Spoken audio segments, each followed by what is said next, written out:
Students, आज हम पाठ निहित प्रश्न 10.6 पढ़ेंगे, लेकिन उसके पहले हम थोड़ा आपको पढ़ा रहे थे कि आणविक द्रव्यमान ज्यादा होने पर बॉइलिंग पॉइंट का मान ज्यादा होता है। ये मैंने उस दिन बताया था, आणविक द्रव्यमान का मान ज्यादा होने पर बॉइलिंग पॉइंट का मान ज्यादा होता है। तो यहाँ मैं आपको इस तरीके से बता रही थी कि CH3F का निकालें हम आणविक द्रव्यमान और CH3 किसका निकालें, I का निकालें आणविक द्रव्यमान। तो मैंने कहा था कि आणविक द्रव्यमान हम कैसे निकालते हैं, उस अणु में उपस्थित सभी परमाणुओं के परमाणविक द्रव्यमान को जोड़ते हैं। कार्बन का परमाणु भार कितना होता है, 12, ये कार्बन है 12 जोड़ दिया। हाइड्रोजन का परमाणु भार 1, तो कितने हाइड्रोजन है 3, तो हमने 3 गुणा 1 कर दिया। फ्लोरीन का परमाणु भार 19, तो हमने इन तीनों को क्या कर दिया, जोड़ दिया। और जोड़ेंगे तो कितना आएगा, 12 और 3 15, 15 और 19 कितने होंगे 34।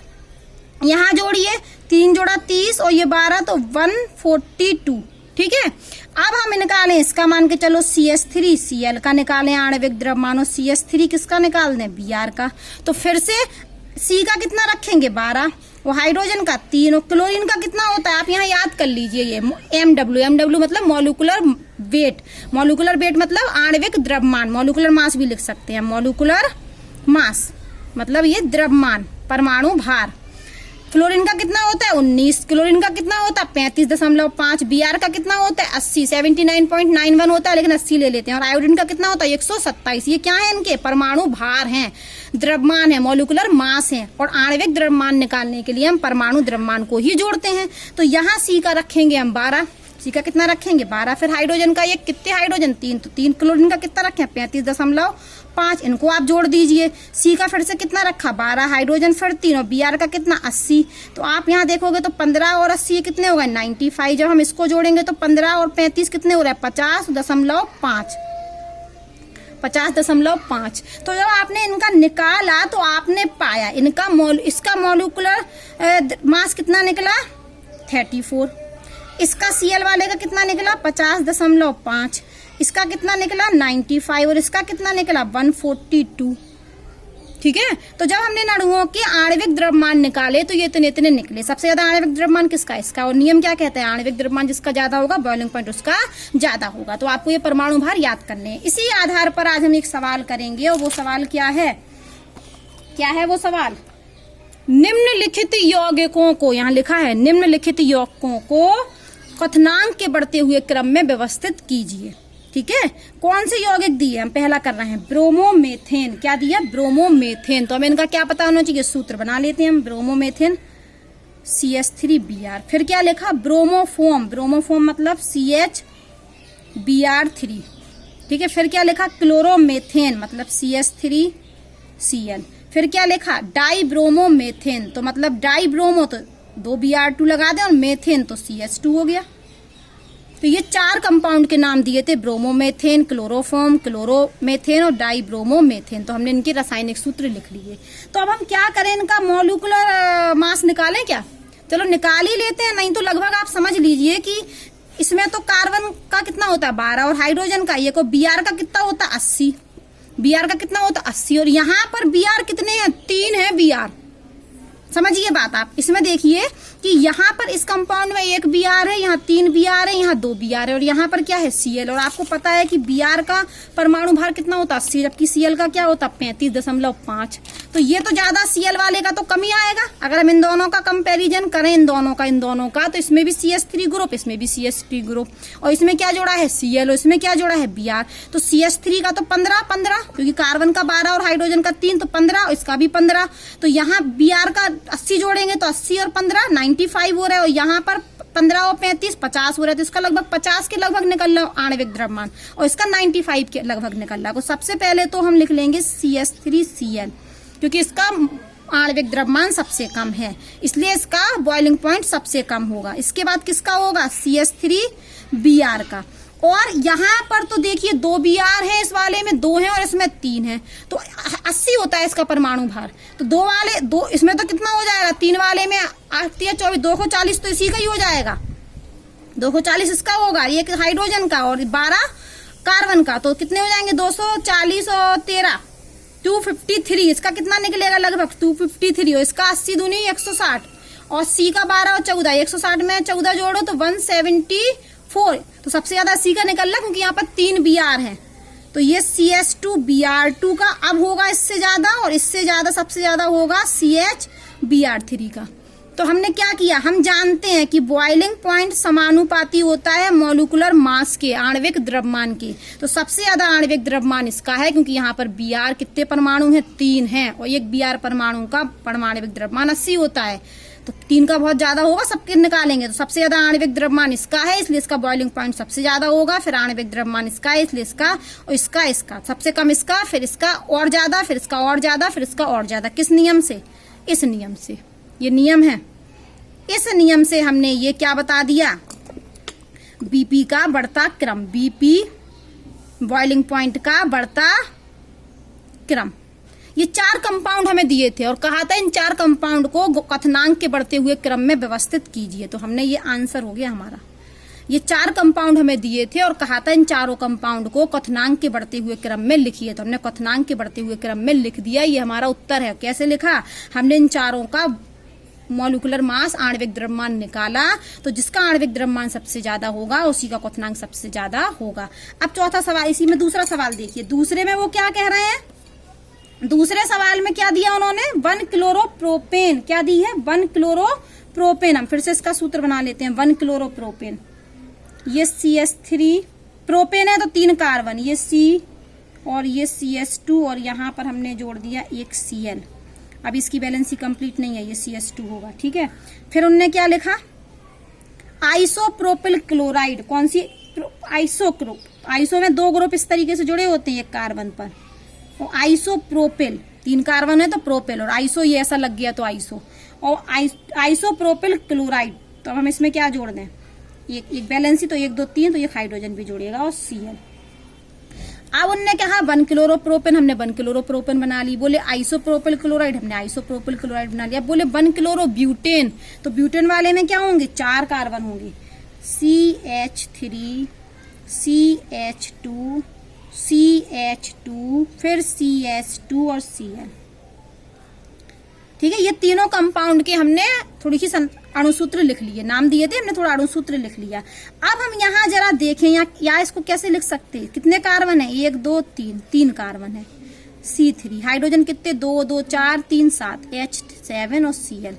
हमने अणुसूत्र लिख लिया इसका, क्योंकि अणुसूत्र से ही तो आणविक द्रव्यमान का अंदाजा लगाया जा सकता है। हमें मान तो ना निकाल के बताने कि इसका आणविक द्रव्यमान इतना है, इसका इतना है, हमें तो ये देखना कि किसका आणविक द्रव्यमान ज्यादा है, मान नहीं बताना। इसलिए हम ये रफली कैलकुलेशन कर रहे थे। यहाँ भी 1 2 3, C कितने हैं यहाँ पर, 3, हाइड्रोजन कितने हैं, 3 और 3 1 7, H7 और Cl। यहाँ देखो तो 1 2 3 4, यहाँ पर कितने हैं, 4 कार्बन हैं, और 3 2 5 6 7 8 9 हाइड्रोजन है, और एक Cl है, ठीक है। अब आप देख रहे होगे, अगर हम इसको नाम दे देते हैं, चलो कुछ क्या नाम दे दें, हम इसको बोल दें, इस कंपाउंड को बोल दें A कंपाउंड। ये क्या है हमारा A कंपाउंड, और दूसरा वाला B कंपाउंड, और तीसरा वाला C कंपाउंड। नाम दे दिया हमने इस कंपाउंड को A, इसको B और इसको C, क्योंकि बार बार इसको बोलने में दिक्कत रहेगी ना। तो आप देख रहे होंगे कि कंपाउंड A और कंपाउंड B के अणुसूत्र तो समान है। कंपाउंड A और कंपाउंड B, मतलब इसके और इसके क्या है, अणुसूत्र समान है, इसलिए इनके आणविक द्रव्यमान क्या होंगे, इन दोनों का आणविक द्रव्यमान क्या होगा, समान। यहाँ पर इसका जो आणविक द्रव्यमान होगा वही इसका आणविक द्रव्यमान होगा, ठीक है। लेकिन यहाँ पर देखिए C4 हो गया, तो एक कार्बन बढ़ गया, तो सीधे सीधे 12 तो बढ़ी गया, और हाइड्रोजन की संख्या भी बढ़ गई। Cl सब में 1 1 है, Cl सब में 1 1 है। हाइड्रोजन यहाँ 7 और यहाँ 9, तो 2 ये मान बढ़ गया 2 हाइड्रोजन बढ़ने से और ये कार्बन बढ़ने से, ठीक है। तो ये इन दोनों के मॉलिक्यूलर मास क्या है, समान है। जबकि इसका थोड़ा क्या होगा, ज्यादा होगा, इसका क्या होगा, ज्यादा, ठीक है। अब अभी पहले इन दोनों को समझ लो, इन दोनों के आणविक द्रव्यमान तो समान है, तो इन दोनों का बॉइलिंग पॉइंट क्या होगा, समान होगा। नहीं, यहाँ पर क्या दिख रही है हमें, ये शाखा, क्योंकि अगर हम इसको चाहें तो इसको इस तरीके से भी लिख सकते थे। कैसे, हम इसको ऐसे लिख सकते थे कि जैसे कि ये CH3 ले लें, ये CH ले लें, ये Cl ले लें, और इस CH3 को ऊपर जोड़ दें। कहाँ जोड़ दें, ऊपर, और इसको मान लें हम अपनी मेन श्रृंखला। तो ये ऊपर एक ब्रांच दिख रही है हमें, इसलिए इसमें एक शाखा है, इसमें एक क्या है, ब्रांच है। यहाँ पर क्या उपस्थित है, शाखा। बात समझ रहे हो, भाषा आपको खुद लिखनी पड़ेगी कि इस वाले कंपाउंड और इस वाले कंपाउंड का अणु सूत्र समान है, इसलिए इनके आणविक द्रव्यमान क्या होंगे, समान। लेकिन इस वाली में क्या है, शाखा। और शाखा क्या करती है, बॉइलिंग पॉइंट को कम कर देती है। तो इन दोनों में तो किसका कम होगा, बी वाले का। बी वाले का क्या होगा, बॉइलिंग पॉइंट कम होगा, किससे, ए वाले कंपाउंड से। अब सी को देखो तो सी में कार्बन की संख्या ज्यादा है, तो सी वाले का आणविक द्रव्यमान इन दोनों से क्या होगा, ज्यादा। और इसमें कोई शाखा भी नहीं है, तो सबसे ज्यादा किसका होगा आणविक द्रव्यमान। अरे ये ऐसा नहीं लगेगा, बी वाले का कम है। बी वाले का क्या है, कम है ए से। इस वाले कंपाउंड का बी वाले का कम है क्योंकि इनके इसमें शाखा है। तो बी वाले का बॉइलिंग पॉइंट ए से क्या है, कम। और सी वाले का ज्यादा है, सबसे ज्यादा, क्योंकि इन दोनों से इसका आणविक द्रव्यमान ज्यादा है, तो सी का ज्यादा है। तो बी क्या था हमारा, बी क्या था हमारा, ये और ये हमारी क्या थी, ये तो हमारी थी आइसो प्रोपिल क्लोराइड। तो बी वाली का नाम क्या था, आइसो प्रोपिल क्लोराइड। फिर हम ए का नाम क्या था, 1 क्लोरो प्रोपेन। और सी वाले का नाम क्या था, सी वाले का नाम 1 क्लोरो ब्यूटेन। तो 1, ये थोड़ा थोड़ा यहां से लिखते हैं, आपको दिख नहीं रहा है, ये यहां से लिख देते हैं। बी का मतलब क्या है, आइसो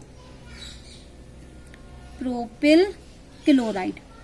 तो इसका आणविक द्रव्यमान सबसे कम है क्योंकि इसमें शाखा भी है। और फिर लिखेंगे 1 क्लोरो प्रोपेन, और सबसे बाद में 1 क्लोरो ब्यूटेन।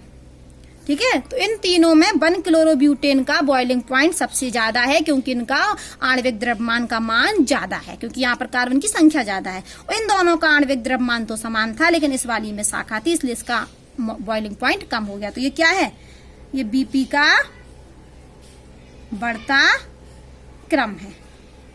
ठीक है, यही उन्होंने पूछा था। यहाँ कुछ कंपाउंड दिए थे और कहा था इनके बॉइलिंग पॉइंट का बढ़ता हुआ क्रम बताइए। तो ये हमारा प्रश्न आज हो गया। अब हमें भौतिक गुण में क्या पढ़ना है, थोड़ी सी विलेयता और पढ़नी है। क्या पढ़नी है, विलेयता। तो अब आप ध्यान से सुनिए कि जो हेलो एल्केन होती हैं, वो हेलो एल्केन जल में बहुत कम विलेय होती हैं। हेलो एल्केन जल में क्या होती हैं, कम विलेय होती हैं। क्यों कम विलेय होती हैं, ठीक है, हेलो एल्केन क्या होती है, जल में बहुत कम विलेय होती हैं, जबकि कार्बनिक विलायकों में अधिक विलेय होती हैं। मैंने बोला कि हेलो एल्केन जल में अल्प विलेय होती है, कम घुलनशील होती हैं, जबकि कार्बनिक विलायकों में ज्यादा विलयशील होती हैं। यहाँ आप किताब की लैंग्वेज पढ़ते हैं पहले हम। वो कह रहे हैं कि हेलो एल्केन के, देखो ये कह रहे हैं हेलो एल्केन को जल में घोलने के लिए ऊर्जा की आवश्यकता होती है। जल में घोलना है तो ऊर्जा की आवश्यकता है, जिससे कि हेलो एल्केन के अणुओं के मध्य उपस्थित आकर्षण बल को तोड़ा जा सके। तो जल के अणुओं के मध्य हाइड्रोजन आबंध को तोड़ा जा सके। हेलो एल्केन तथा जल में अणुओं के मध्य नए आकर्षण बलों के बनने में कम ऊर्जा निर्गमित होती है। आप बात समझिए कि जब कोई, यहां से नहीं आ रहा, यहाँ का समझिए, जब कोई बंध बनता है, बंध बनने में ऊर्जा मुक्त होती है। ऊर्जा क्या होती है, मुक्त होती है। और बंध को यदि हमें क्या करना है, तोड़ना है, तो ऊर्जा की क्या होती है, आवश्यकता होती है। पहले तो ये बात समझ लीजिए, बंध को तोड़ने में ऊर्जा की आवश्यकता और बंध के बनने में ऊर्जा मुक्त होती है, उत्पन्न होती है। तो मान लिया हमारे पास ये हेलो एल्केन है, ये क्या है हमारी कोई हेलो एल्केन, हमने RX ले लिया और ये जल ले लिया। और जल में क्या होता है, जल को हम ऐसे नहीं लिखते हैं, फिर से लिखते हैं। ये हमने एक हेलो एल्केन ले ली और जल ले लिया हमने HOH। अब आप बात समझिए कि यदि हमें इस हेलो एल्केन को इस जल में घोलना है तो ये हाइड्रोजन बंध तोड़ना पड़ेगा। ये हाइड्रोजन बंध है ना जल में, तो ये हाइड्रोजन बंध क्या करना पड़ेगा, तोड़ना पड़ेगा। तो तोड़ने में क्या चाहिए पड़ेगी, ऊर्जा की आवश्यकता होगी। तो ये टूटेगा और ये हाइड्रोजन यहाँ कहाँ जाके जुड़ेगा, यहाँ जाके जुड़ेगा, तो यहाँ नया बंध बनेगा। तो इस बंध बनने में ऊर्जा क्या होगी, मुक्त होगी। तो जब हेलो एल्केन को हम जल में घोलते हैं तो जल के अणुओं में उपस्थित हाइड्रोजन बंध को तोड़ने के लिए जितनी ऊर्जा की आवश्यकता होती है उतनी नए बंध बनने में उत्पन्न नहीं होती है।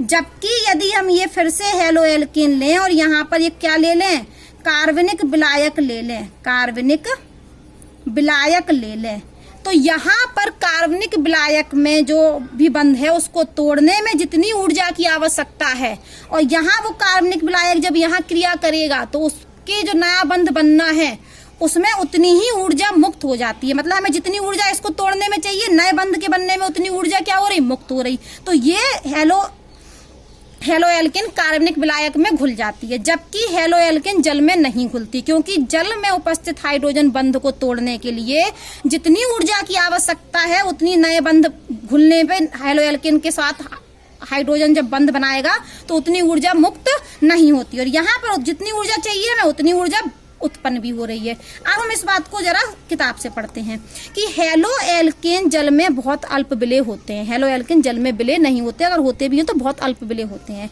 हेलोएल्केन को जल में घोलने के लिए क्या होती है, हमें ऊर्जा की आवश्यकता होती है, जिससे कि हेलोएल्केन के अणुओं के मध्य उपस्थित आकर्षण को हेलोएल्केन के अणुओं के मध्य मतलब हेलोएल्केन के इस अणु के मध्य उपस्थित बंध को भी तो तोड़ना पड़ेगा, तभी तो ये इसमें जाके घुलेगा। तो हेलोएल्केन के अणुओं के मध्य उपस्थित आकर्षण बल को तथा जल के में उपस्थित अणुओं के मध्य हाइड्रोजन आबंध को तोड़ा जा सके। ये इसमें कब घुलेगा, जब ये वाला बंध भी टूटे और ये वाला बंध भी टूटे। तो वो कह रहे हैं कि हेलोएल्केन में उपस्थित अणुओं के मध्य बंध को तोड़ना है हमें, और हाइड्रोजन में उपस्थित अणुओं के जल में उपस्थित हाइड्रोजन बंध को भी तोड़ना। फिर सुनिए, हेलोएल्केन में उपस्थित अणुओं के बीच जो बंध है उसको भी तोड़ना है, और जल में अणुओं के मध्य हाइड्रोजन बंध को भी हमें तोड़ना है। तो हमें क्या चाहिए, ऊर्जा चाहिए। तो वो कह रहे हैं कि तोड़ा जा सके, ठीक है, हेलोएल्केन और जल में अणुओं के मध्य नए आकर्षण बल को बनने में कम ऊर्जा। जब हेलोएल्केन, इनको हमें तोड़ना है, इसको भी तोड़ना है, इसको भी तोड़ना है, हमें दोनों के लिए ऊर्जा चाहिए। और ये जब टूटेंगे तो ये और ये आपस में क्रिया करेंगे और नया बंध बनाएंगे, तब ऊर्जा उत्पन्न होगी। तो ये और ये आपस में उतनी ऊर्जा उत्पन्न नहीं कर पाते कि ये तोड़ा जा सके। देखो साफ साफ लिखा है, हेलोएल्केन तथा जल में अणुओं के मध्य, हेलोएल्केन और जल में अणुओं के मध्य नए आकर्षण बलों के बनने में कम ऊर्जा मुक्त होती है। यहाँ इसके अणु और इसके अणु जब नए बंध बनाते हैं ना, तो क्या होते हैं, कम ऊर्जा निर्गमित होती है, कम ऊर्जा मुक्त होती है। इसलिए क्योंकि आकर्षण बल जल में उपस्थित मूल हाइड्रोजन आबंध जितने प्रबल नहीं होते, ये जो नए बंध होते हैं ना, ये उतने प्रबल नहीं होते। यदि प्रबल बंध बन रहा होता तो अधिक ऊर्जा मुक्त होती। यहाँ पर ये उतने प्रबल होते ही नहीं है, इनके और इन अणुओं के बीच में आकर्षण बल क्या होता, कम। इसलिए ये बंध बनेगा तो क्या होगी, इस दुर्बल बंध होगा। तो दुर्बल बंध होगा तो ऊर्जा क्या होगी, कम मुक्त होगी। तो यहाँ इस बंध को तोड़ना है, इस बंध को तोड़ना है, जिसके लिए हमें ऊर्जा चाहिए। और ये टूटने के बाद ये जब ये आपस में मिलेंगे तो ये कैसा बंध बना रहा है, आकर्षण बल दुर्बल। तो यहाँ ऊर्जा मुक्त कम हो रही है। तो हमें उतनी ऊर्जा जितनी नए बंध में उत्पन्न हो रही, उससे ज्यादा तो हमें तोड़ने में चाहिए। इसलिए ये जल में अल्प विलेय होते हैं। जबकि यहाँ हेलोएल्केन और कार्बनिक विलायक के अणुओं के मध्य आकर्षण बल प्रबल होता है। हेलोएल्केन और कार्बनिक विलायक के अणुओं के मध्य आकर्षण बल क्या होता है, प्रबल। तो यहाँ पर जो बंध बनता है उसमें ऊर्जा क्या होती है, ज्यादा मुक्त होती है।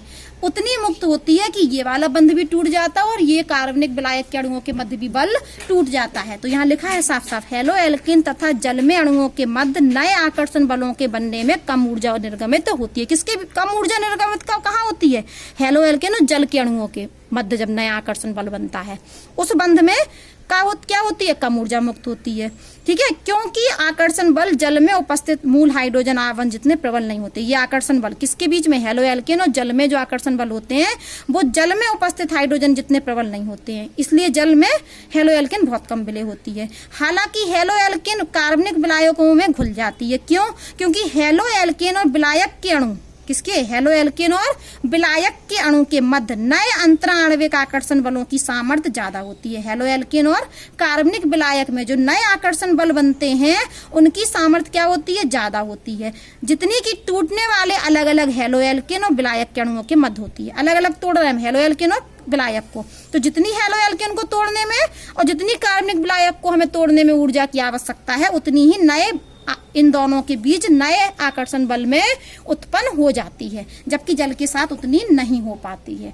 इसलिए हेलोएल्केन जल में कम विलेय और कार्बनिक विलायक में ज्यादा विलेय होते हैं। तो आप याद कर लीजिए कि हेलोएल्केन जल में कम विलेय होते हैं, जबकि हेलोएल्केन कार्बनिक विलायक में अधिक विलेय होते हैं। कारण क्या है कि जल के अणुओं को मध्य तोड़ने, बंध को तोड़ने और हेलोएल्केन के मध्य को तोड़ने में जितनी ऊर्जा की आवश्यकता होती है, उतनी हेलोएल्केन और जल के बीच नए बंध में उतनी उत्पन्न नहीं होती है, जबकि हेलोएल्केन में बंध को तोड़ने और कार्बनिक विलायक के अणुओं के मध्य बंध को तोड़ने में जितनी ऊर्जा की आवश्यकता होती है उतनी ही बन जाती। किसमें बन जाती?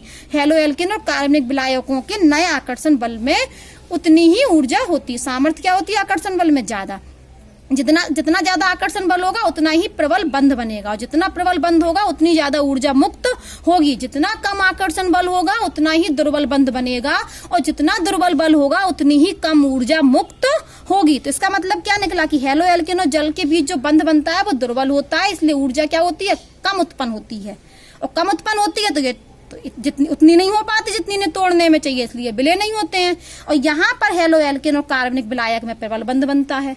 मतलब प्रबल बल का मतलब है आकर्षण बल ज्यादा होता है, प्रबल बॉन्ड बनता है, स्ट्रॉन्ग बॉन्ड बनता है, इसलिए यहाँ पर ऊर्जा ज्यादा मुक्त होती है इन दोनों के मिलने से।